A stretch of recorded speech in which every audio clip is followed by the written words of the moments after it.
बिस्मिल्लाहिर्रहमानिर्रहीम। आज का हमारा टॉपिक है समन्स। कोर्ट जो समन जारी करती है, तो ये चैप्टर 6 है सीआरपीसी का, और इसमें हम कवर करेंगे सेक्शन 68 से 74 तक। 75 नेक्स्ट लेक्चर में करेंगे, that is relating to warrants. तो समन कैसे होना चाहिए, समन की अगर डिसोबीडियंस की जाए तो क्या तरीकाकार होगा, समन सर्व कैसे करवाया जाएगा, अगर असालतन वसूल नहीं किया जा सकता तो फिर क्या क्या मेयर्स कोर्ट ले सकती है। तो इन तमाम इवेंचुअलिटीज, अगर कोई शख्स बैरून मुल्क है तो क्या तरीकाकार इख्तियार वगैरह वगैरह, ये सारे टॉपिक्स हम आज के लेक्चर में आपके सामने पेश करेंगे। तो पहली बात यह है कि हर वो समन जो अदालत जारी करती है वो डुप्लीकेट फॉर्म में होगा। तो जो डुप्लीकेट कॉपी है जिस आदमी पे सर्व करनी है उसको दिखानी है, और उसकी पुष्ट पर उसके सिग्नेचर लेने वसूली के। अगर वो इनकार करता है तो इनकारी लिखे। तो ये जो समन कोर्ट जारी करेगी ये डुप्लीकेट फॉर्म में होगा, तहरीरी फॉर्म में होगा, लाजिम है तहरीरी फॉर्म, रिटन फॉर्म में होगा, और इस पर कोर्ट की सील होगी, मोहर होगी, और इस पर presiding officer of the court यानी जज साहब के साइन होंगे। और इसके अलावा जो अब इसका सर्व कैसे किया जाएगा, या तो बजरिया पुलिस किया जाएगा, या कोई अगर provincial government of the province कोई स्पेसिफिक प्रोसीजर प्रेस्क्राइब करती है तो उसके तहत किया जाएगा, या कोर्ट के एहलकार के जरिए कहा जाएगा, जिसको प्रोसेस सर्वर कहते हैं, यानी जो तामील करवाने वाला है समन की, यानी सर्व करवाना उसको। इसके अलावा समन जो है ना, it is a mild form of process, mild form, नरम एक तरीका है बुलाने का। It is an authoritative call of the court to a person to appear before the court of law. ये जो इसका मफहूम है, समन है क्या, it is a mild form of process, it is an authoritative call of the court of law to make a person appear before court. और ये किन को जारी किया जा सकता है, मुलजिम को, गवाहान को, उनके कोई बयानात रिकॉर्ड करने हैं, या किसी ऐसे शख्स को जिसको रिकॉर्ड पेश करवाना मतलूब है, कोई सरकारी ऑफिशियल है, कोई है, या कोई अगर प्रोसीडिंग या ऑर्डर हुआ है और उसका कंप्लाई नहीं हुआ, या उस आदमी को बुलवाना है उसे, तो इन तमाम लोग, हर उस शख्स को किया जा सकता है जिसको कोर्ट अपना जुडिशियल माइंड अप्लाई करते हुए जरूरी समझे बुलाना कोर्ट में। तो दिस इज सेक्शन 68। अब इसमें जो छोटे मोटे ऑफेंसेस होते हैं जिनको पेटी ऑफेंसेस बोलते हैं, छोटे मोटे, तो उनमें सेक्शन 250A है सीआरपीसी, उसके तहत उनको समन किया जाता है। और इट डील्स, जो सेक्शन 68 है, ये समन और हो या वारंट हो, सिर्फ उसकी फॉर्म से रिलेटेड है। इसमें ये चीज नहीं है क्या ये समन जारी करने का इख्तियार है या नहीं, इसके तहत वो चीज नहीं होगी, जुरिस्डिक्शन को नहीं, ये सिर्फ उसकी फॉर्म से रिलेटेड है। हर तरह जो जिस तरह का भी समन होगा उसको सेक्शन 68 अप्लाई होगी सीआरपीसी की। पुलिस ऑफिसर के पास, ये जो मैंने फॉर्म वाली बात की, इस पे आप केस लॉ नोट करें, 1976 criminal law journal page 370 Calcutta, ये डीबी का फैसला है, डबल बेंच का। और दूसरी बात, क्या पुलिस के पास कोई इख्तियार है कि किसी आदमी को समन कर सके? The answer is yes, under section 160 CrPC. लेकिन इसमें एक बात ज़हन नशीन रहे, ये तहरीरी होना चाहिए। किसी भी शख्स को, हत्ता के ऐसे शख्स को भी बुला सकती है जो जमानत पर रहा है, पुलिस उसको बुला सकती है। किसी भी शख्स को जिसको सुनना, जिसकी जो रिलेटेड है किसी क्राइम से या किसी ऑफेंस से या किसी चीज से, किसी भी सूरत में जिसको बुलाना मकसूद है, लीगली रिक्वायर्ड है। तो इस पे आप केस लॉ नोट फरमाइए, PLJ 1999 Lahore 337 and 1999 Pakistan criminal law journal 1138। क्या जुबानी पुलिस बुला सकते हैं? This is very important for you to note. इसलिए कि कॉमन फिनोमेना आपको कोर्ट्स में नजर आता है कि जी हाँ भाई इतला की थी, बुलाया था उसको, वो कहता है जी मैंने फोन किया था। This is illegal, this is not permissible by law. Summoning by police और by court must be in written form containing seal and signature of the authority। जो जुबानी है that's illegal, that is not permissible under law. इस पे आप case law note फरमाइए कि जुबानी हुक्म पे पुलिस तलब नहीं कर सकती। 1999 Pakistan criminal law general page 1549। एक बात है कि अदालत जब समन जारी करती है तो उससे ये तवक्को की जाती है कि कोई रूटीन में जब मैकेनिकली जारी नहीं कर दिया, जुडिशियल माइंड अप्लाई किया। या अगर कोई शख्स पिटीशन करता है कोर्ट को दरखास्त देता है, पिटीशन फाइल करता है कि फलां आदमी को बुलाया जाए as a witness, as a CW, as a DW, whatever according to situation, तो कोर्ट के पास ये नहीं है कि कोर्ट उसको बुला लेगी, कोर्ट माइंड अप्लाई करेगी। एक चीज ध्यान में रखते हुए कि इसको बुलाने से क्या ऑब्जेक्ट, क्या मकसद हासिल होना है और कोर्ट का एंड मकसद क्या है, ultimate object of the court क्या है, dispensation of justice, to reach a just conclusion. अगर किसी गवाह को बुलाना जरूरी है तो ये चीज कोर्ट ने ध्यान में रखनी है कि ये इससे क्या जरूरी है। इसमें 265F भी है CRPC, उसके तहत भी कोर्ट देखेगी कि किसी को बुलाना। 540 CRPC भी है, उसके तहत भी। लेकिन बात वही होती है, जिस्ट लुबे लुबाब इसका यह है कि क्या वो उसको बुलाना उस केस के जरूरी है कि उसको, अगर मिसाल के तौर पर एक आदमी है, उसने पंचायत कन्वीन की, तहरीरी फैसला, वो सरपंच है,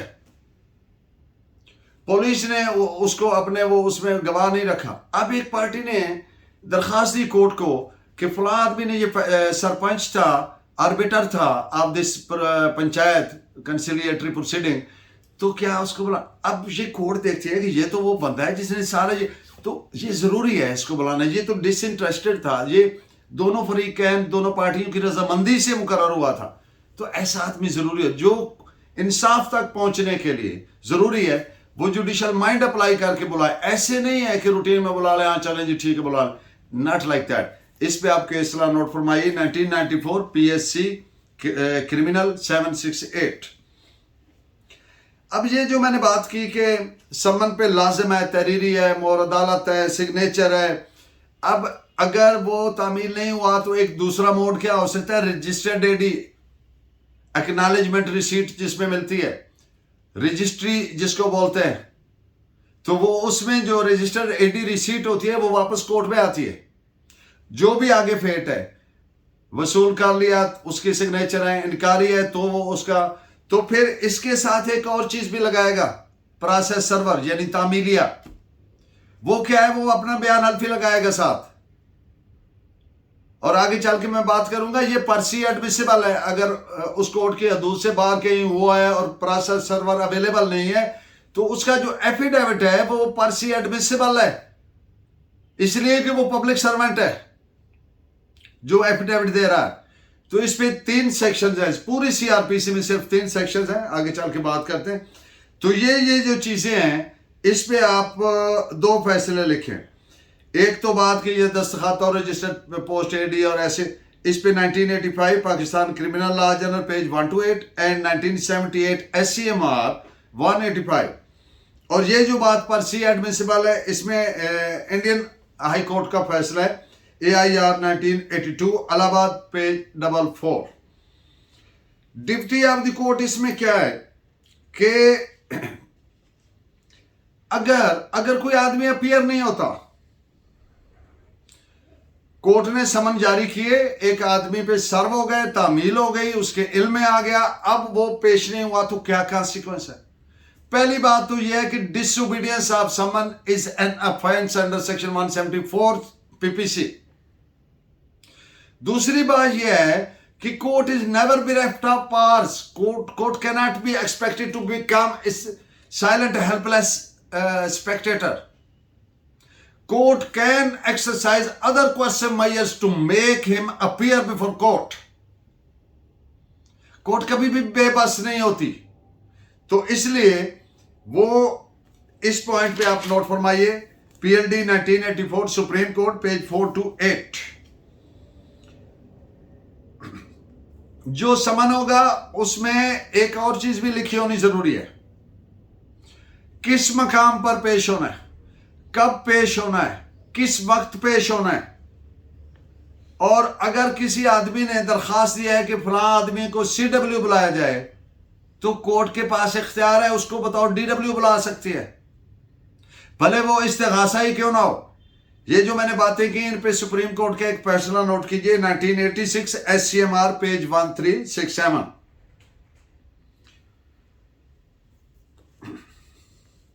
अब अगर एक केस है उसमें गवाहान को बुलाया जाता है, हर मुमकिन तरीका इख्तियार किया जाता है, each possible remedy for summoning a person has been exhausted by the court।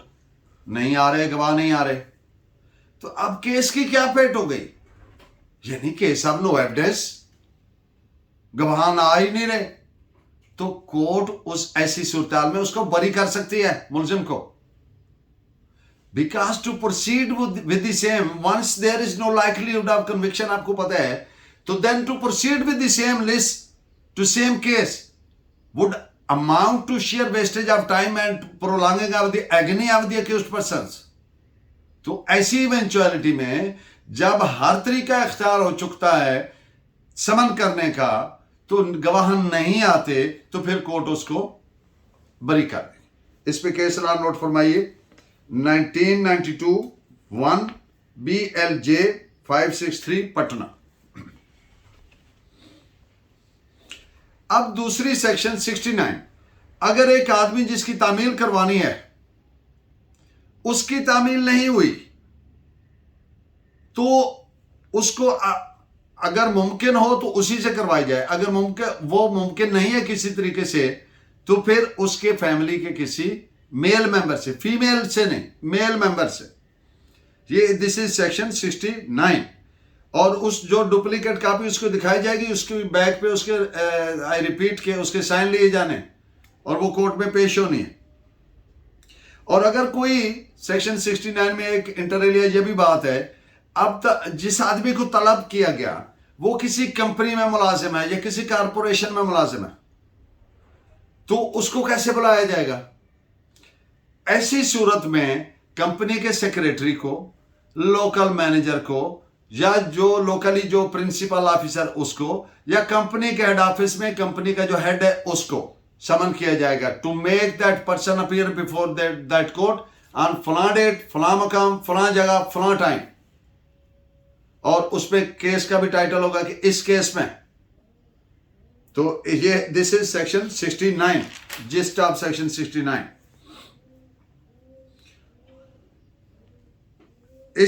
इसमें एक बात जो मैंने की अभी आपसे थोड़ी देर पहले, कि अगर समन की विलफुल डिसोबीडियंस हुई है, इनकार करता है, लेता ही नहीं, तो फिर क्या हो गया, फिर जुर्म हो गया, offence under PPC under section 174। इस पे आप केस लॉ भी नोट फरमाइए, 1882 इलाहाबाद WN पेज 52। और ये इनकार से, वसूल करने से इनकार से एक और बात तो कंफर्म हो गई कि उसके नोटिस में आ गया। जो तलबीदा गवाह है, जो जिसको तलब किया जाना मकसूद है, उसने इनकार कर दिया, वो तो अफेंस हो गया। लेकिन एक चीज अंडरस्टूड हो गई, दैट गोज विदाउट सेइंग कि he has come about, he has got the knowledge about pendency of that matter. तो वो ये नहीं कह सकता कल कल आके कि मुझे तो पता नहीं था। तो इस पे आप केस लॉ नोट फरमाइए, 1990 MLD पेज 957। मैंने गुजारिश की कि अगर किसी आदमी जिसको तलब किया जाना मकसूद है, is putting on living in abroad, सब जो भी मुल्क है, तो फिर उसका कोर्ट के पास ये ऑप्शन है कि अपनी एम्बेसी, सफारत खाना के जरिए अपनी एम्बेसी को डायरेक्ट करेगी to get it served upon that person, उस पे तामील होगी। इस पे आप केस लॉ भी नोट फरमाइए 1981 क्रिमिनल लॉ जनरल पेज 691। अब आगे सेक्शन 70 है। इसका लुबे-लुबाब ये है कि अगर जिस आदमी को सर्व करना है, जिसको तामील करनी है, बुलाना है, वो किसी तरीके से भी मुमकिन हर तरीका इख्तियार कर लिया, मिल ही नहीं सका,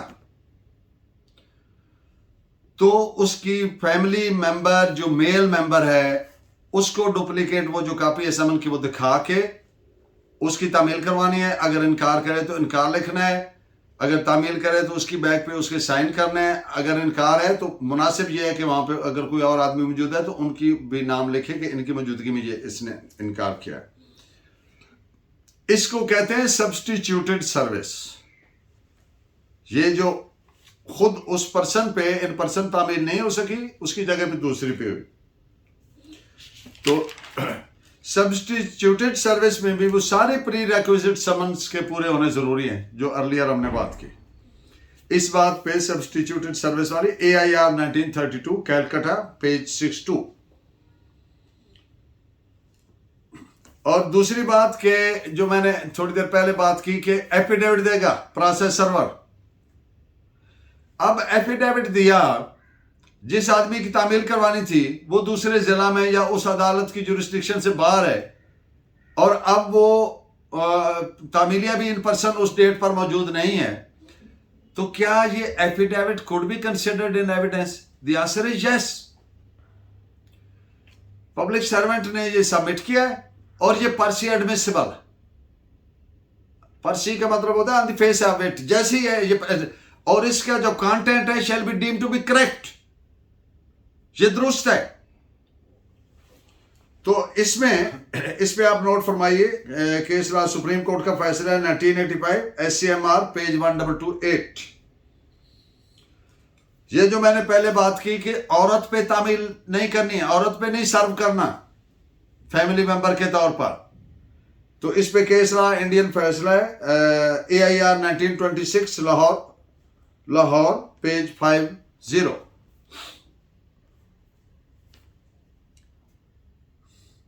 अब सेक्शन 71 है, इसमें एफिक्सचर की जो है सूरत वो है कि अब अगर एक आदमी इन पर्सन उस पर तामील नहीं हो सकी और सब्सटीट्यूटेड सर्विस भी नहीं हो सकी उसके फैमिली मेंबर पे, मेल मेंबर पे, तो अब क्या तरीकाकार है कि उस समन को अफिक्स कर दिया जाए, चस्पा कर दिया जाए।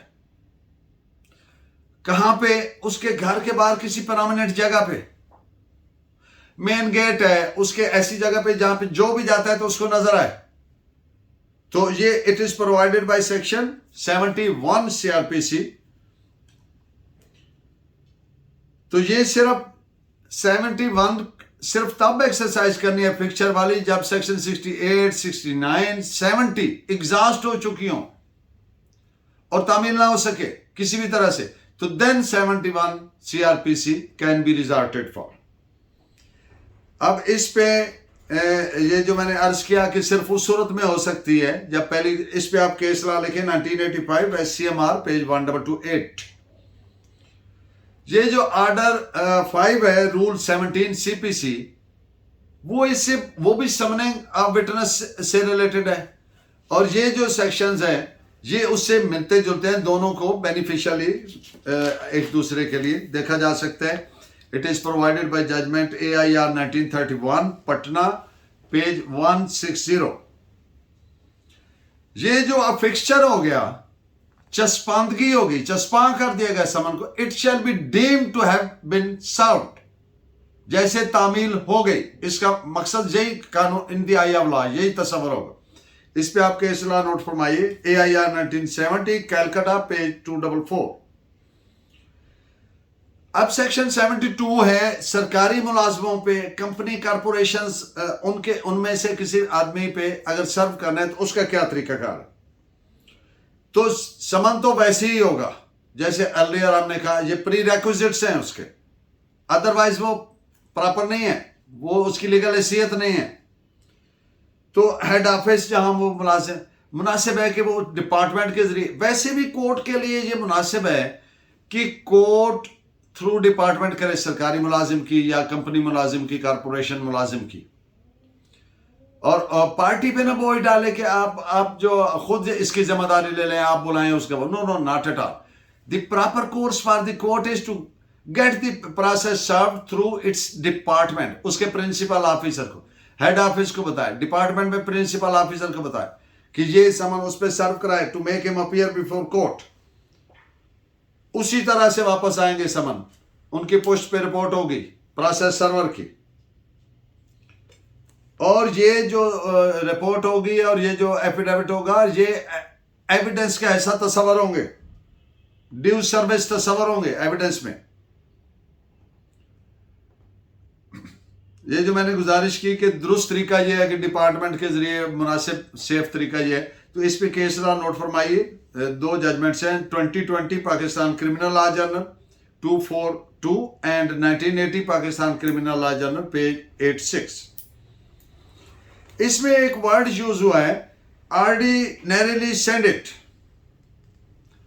अब ये है कि आमतौर पर कैसे ये सेंड किया जाए, तो आमतौर पर तो वही तरीकाकार है जो हम पहले बता चुके थे, लेकिन ऑर्डिनरीली सेंड इट से एक बात और अखज होती है कि ये मैंडेटरी नहीं है कि उसमें भेजना।